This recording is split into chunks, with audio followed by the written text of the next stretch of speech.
tuan-tuan dan nyonya-nyonya, salam sejahtera. Nama saya Multatuli, datang dari masa lalu. Dahulu abdi kerajaan Belanda ditugaskan di Rangkas Bitung, ibu kota Lebak saat itu. Satu pengalaman yang sangat penuh ujian. Rakyat ditindas oleh bupati mereka sendiri. Petani hanya bisa berkeringat, tidak bisa tertawa, dan hak pribadi diperkosa. Demi kepentingan penjajahan, kerajaan Belanda bersekutu dengan kejahatan ini. Sia-sia saya mencegahnya. Kalah dan tak berdaya.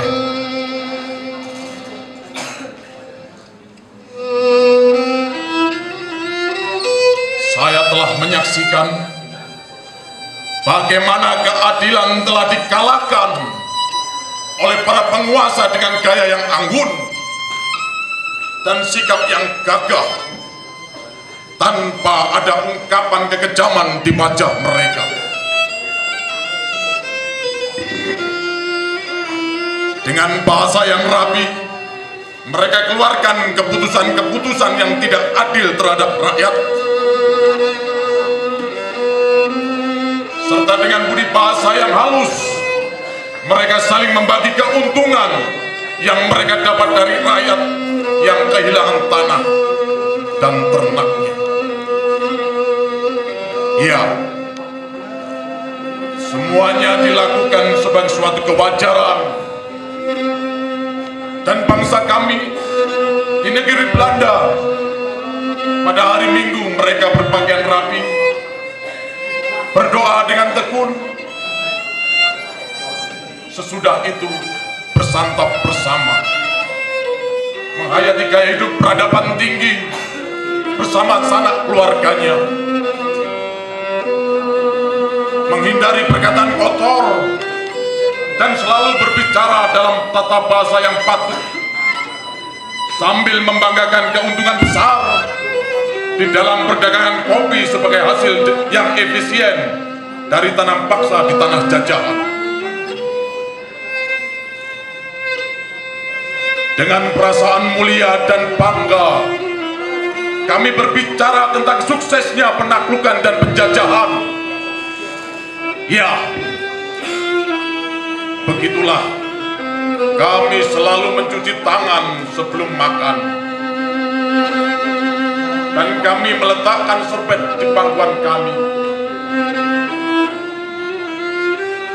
Dengan kemuliaan yang sama pula, ketika kami memerintahkan para marsose agar membantai orang-orang Maluku dan orang-orang Jawa yang mencoba mempertahankan kedaulatan mereka. Ya, kami adalah bangsa yang tidak pernah lupa mencuci tangan.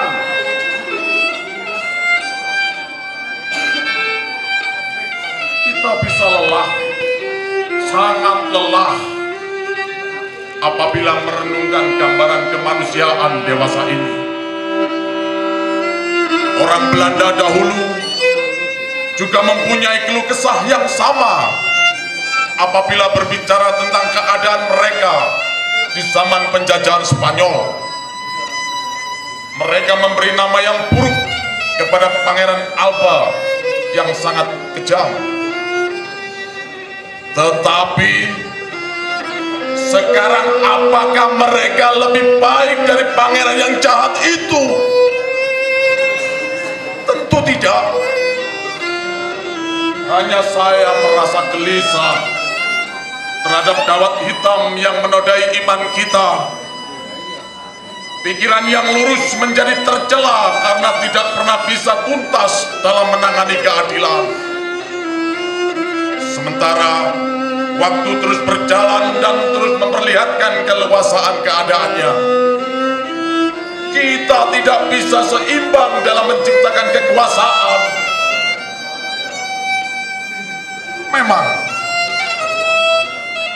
kita telah bisa berpikir lebih canggih dan kompleks, tetapi belum bisa lebih luas tanpa sekat-sekat dibanding dengan keluasan waktu.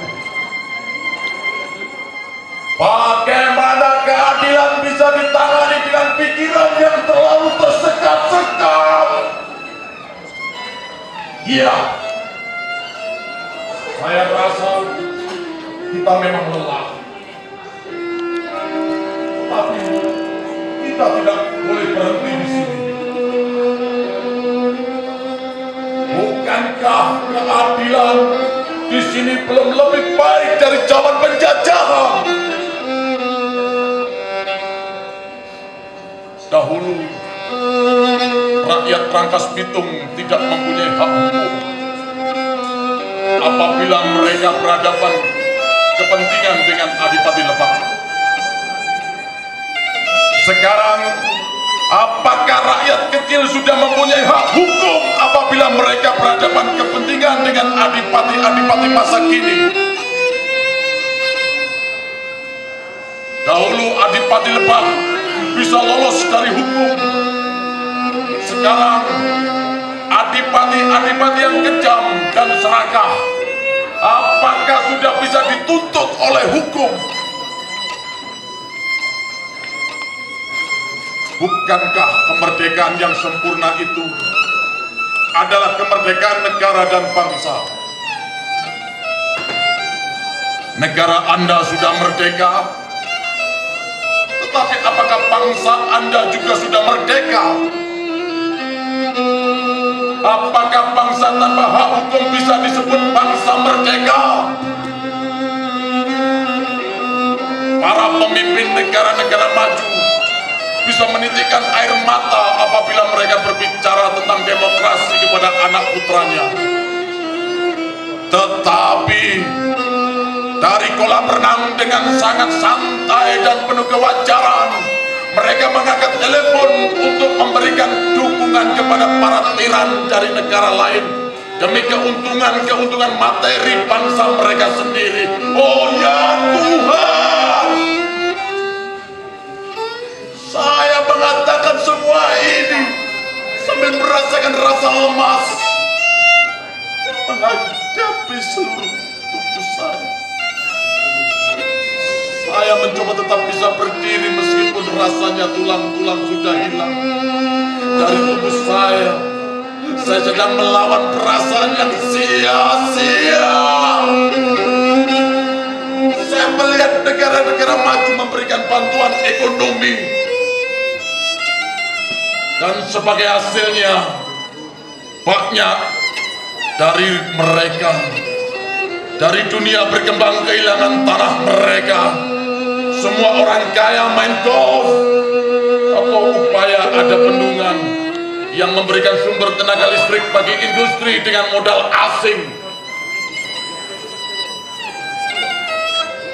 Dan para rakyat yang malang itu ya Tuhan, mendapatkan ganti rugi yang setiap 1 meter persegi dari tanahnya dengan uang yang sama nilainya dengan 1 pak karet bikinan Amerika.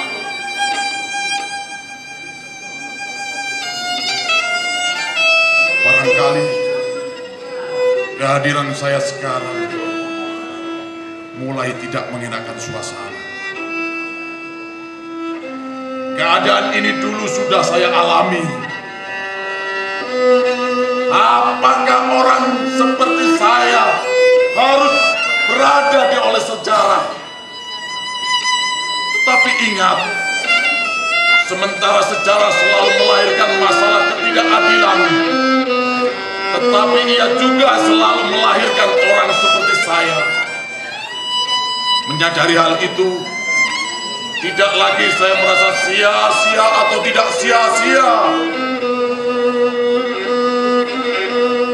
Tuan-tuan, para penguasa di dunia, kita sama-sama memahami sejarah. Senang atau tidak senang, ternyata tuan-tuan tidak bisa meniadakan saya. Nama saya Multatuli. Saya bukan buku yang bisa dilarang dan dibakar, dan juga bukan benteng yang bisa dihancur leburkan. Saya Multatuli, sebagian dari nurani tuan-tuan sendiri. Oleh karena itu, saya tidak bisa disamaratakan dengan tanah.